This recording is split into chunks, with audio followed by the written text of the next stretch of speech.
ওয়াজ মাহফিল তো অনেক শুনছেন, আজকের ওয়াজ মাহফিলগুলো ইসলামিক এন্টারটেইনমেন্টে পরিণত হয়েছে, বিনোদনে পরিণত হয়ে গেছে।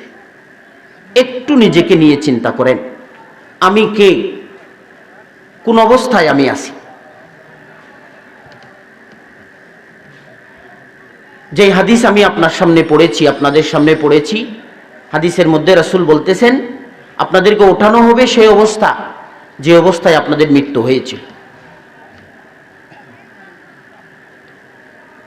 মৃত্যু এমন এক জিনিস, পৃথিবীতে নানা বিষয়ে নানা মত থাকতে পারে, মৃত্যু যে আসবে এই বিষয়ে কারো কোনো ভিন্ন মত নাই।